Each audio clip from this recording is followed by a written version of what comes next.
Consistently.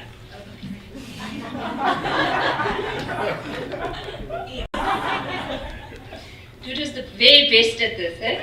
So I think that if anybody, future employer, is to scroll my Twitter timeline, I'm definitely not going to get another job. I suppose it's part of what I do.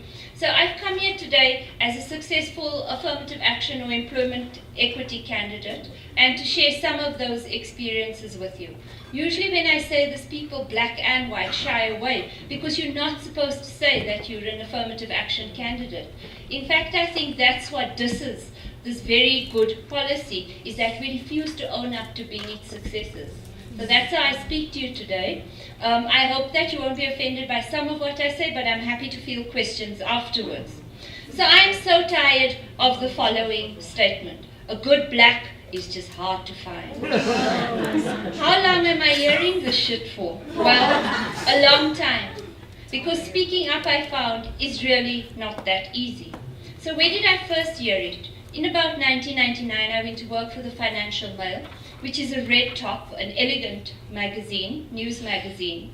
I had before worked at the Mail and Guardian and the SABC, where these were not such big things. But at the Financial Mail, I became very concerned about something.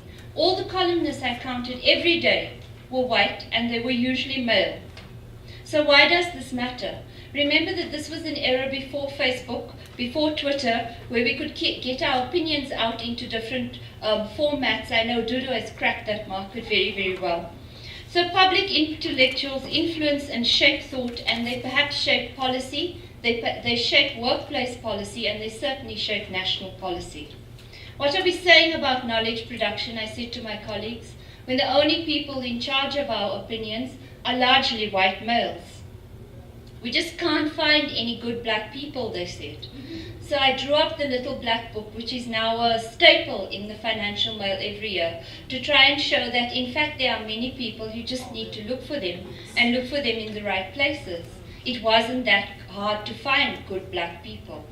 That hasn't really worked because the picture hasn't changed. It's made me realize it takes a lot more than showing taking a horse to water doesn't necessarily mean it's going to drink. So the phrase, we just can't find any good black people or women, it tells you a very big story. It tells you a story of power and who has it and who controls it. So in the public sector, I'd argue that there is no problem by the numbers. Because in the public sector, there's been political will and a strong mandate to change. Parastatals and all levels of state management from middle all the way to the top. How it's been changed is another matter, and I have some thoughts on that for later. So where's our problem? Our problem really is the private sector. Across sectors from banking to mining to construction, the annual numbers really display very little significant change. How is change measured? My measure, my personal measure at work and everywhere I go is a constitutional mandate. Our country has to be non-sexist and non-racial to live up to the big dream of Nelson Mandela. What does that mean? It means that in any body of people, it has to look like the country. It has to be representative. The employment equity targets set up very complex ways of measuring. I think that's one of the reasons that the law has become a negative, not a positive, in its legacy as well as in its opinion. The Annual Employment Equity Commission report is really a shocking one. It comes out year after year after year, and it moves in minuscule ways, really slow ways. I think the biggest story about the Annual Employment Equity Commission report is that it's a story of a boycott. Because if you look at the numbers of companies who actually submit reports, it declines every year. Private sector is turning its face away, and I think in there's a thesis to be done on why that happens. I think it happens to women in general and to black people in particular.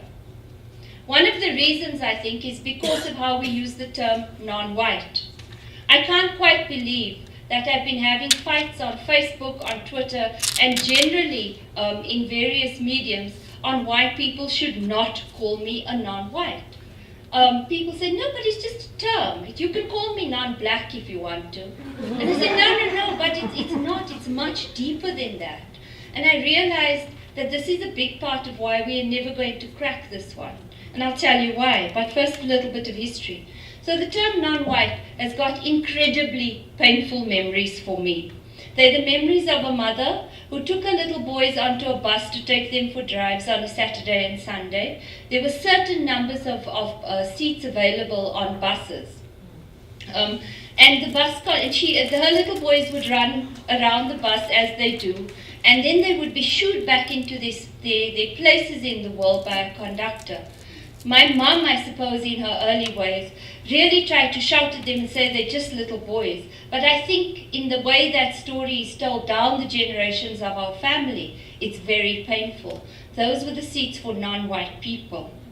I remember going to a Pizza Hut, meeting my family there, and being turned away at the door. I'm darker than them, with much, much curlier hair. So they had somehow got in. I think people assume they may have been Lebanese or whatever. But then along comes this very obviously black or colored kid. It was not a restaurant for non-whites, they told me at the door. There were the various beaches we got moved from when we went on holidays. There were stories of us being classified and reclassified. My very odd apartheid classification is as an Indian stroke Cape Malay. What the hell does that even begin to mean? I've often asked myself. This was because my mother kept moving us out of the clutches of group areas, and she kept changing our classifications from Bosman to Lens to town to wherever we moved so that she could get her children an education. So mine is a story of mixed ambitions and stunted dreams, and it's why I will not be called non-white.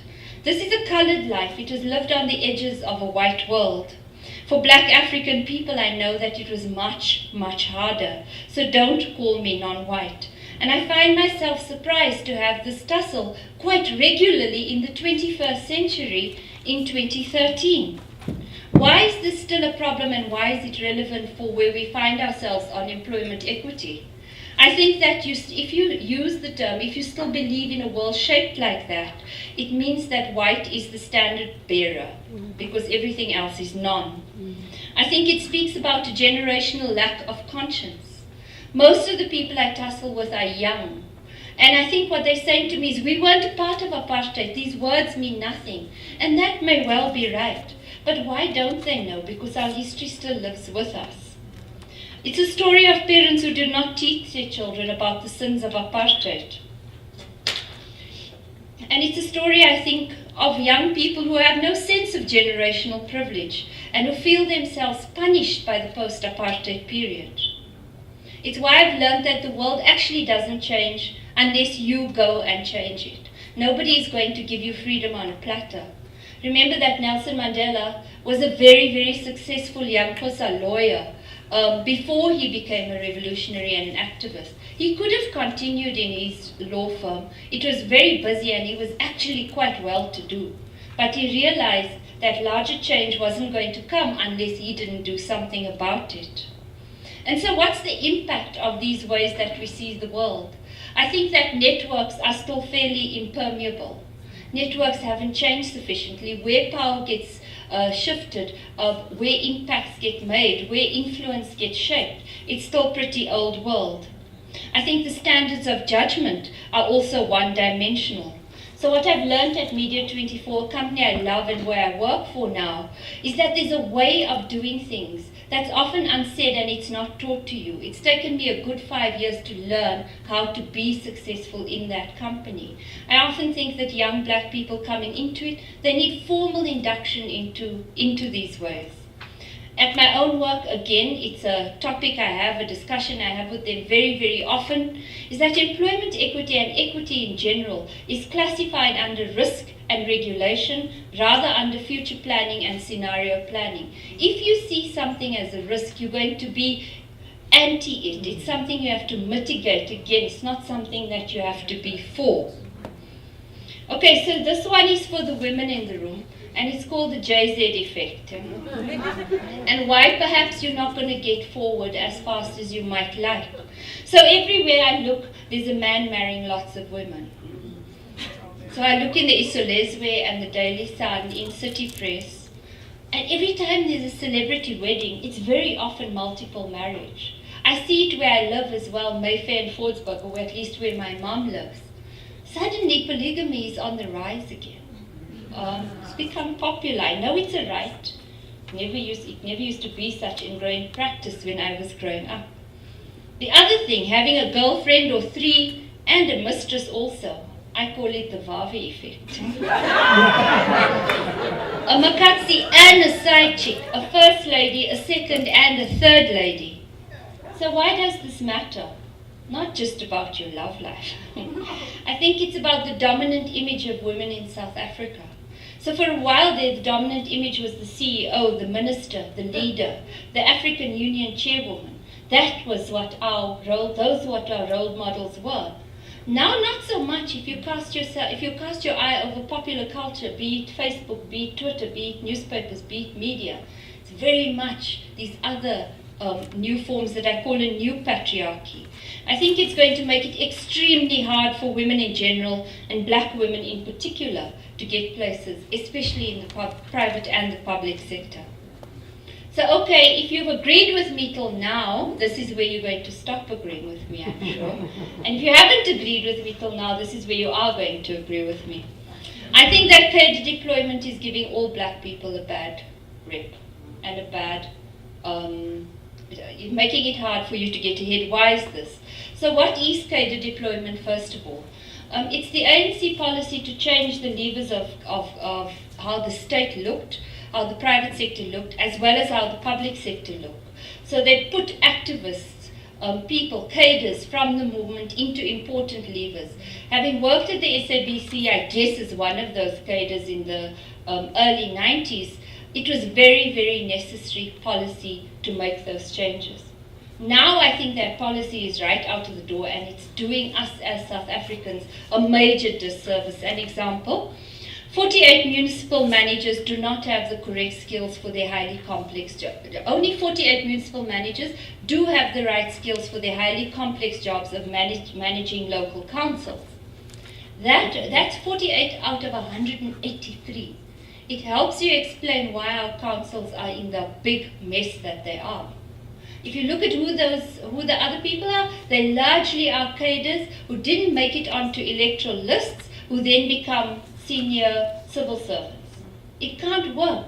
It's going to be the factor that drags our country down. What does it mean for you? I think we have a consultant state.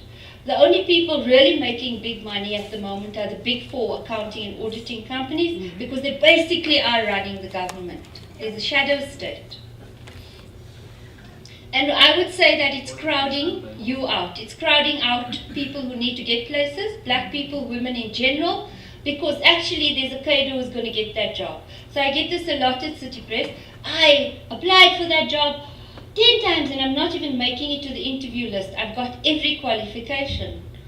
It's what's happening in parastatals and in government. Politically connected people getting the top jobs, often they can't really do these jobs.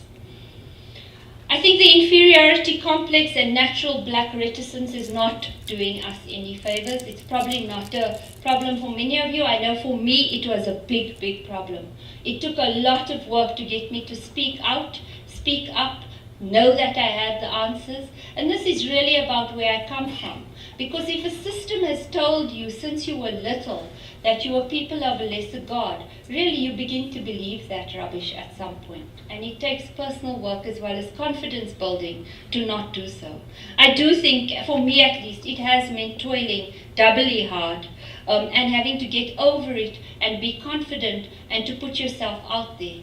As an editor of 2 places now and as a freelance writer for many, many years, I know that getting black people generally to be your go-to people, your specialists, to tell you their stories is hard, hard work. They would often defer to the man in the room, often defer to the higher authority, and I think that is quite a challenge. Hard one, I think you have to be activists in your workplace, generally. I don't think that there's any use in complaining in closed circles, yelping on Facebook, subtweeting on Twitter. I think you have to join an association or join a trade union to make yourself heard, to get out there and up there. At work, I think it's important to be part of an employee engagement forum. At Media 24, many's the time I've complained loudly, been asked to make presentations at the Exco. It's beginning to work, but it can be career limiting because often your seniors don't want to hear hard truths. But I think it's up to us you have to do that. I don't know about you, and often I find that people misunderstand how much power and authority they do have. When I first got to City Press, very proudly a black-run newspaper, people felt themselves to be perpetually victimized, like they out there weren't giving us our stuff, until I started saying, but who's the they? We control our own budgets. We run things. We get a budget. We are in charge of how the ship sails. And often I've found wherever I've gone to speak or wherever I've worked, you don't understand that you have power and influence. And it really is to begin being comfortable with it and being comfortable to use it in different ways. This one's going to be a really hard one to hear. But I do think that I know from my own experience. So I came from a clothing worker family. I had absolutely no executive street smarts. I had to learn to be punctual and on time, and Dudu knows it's still a problem for me.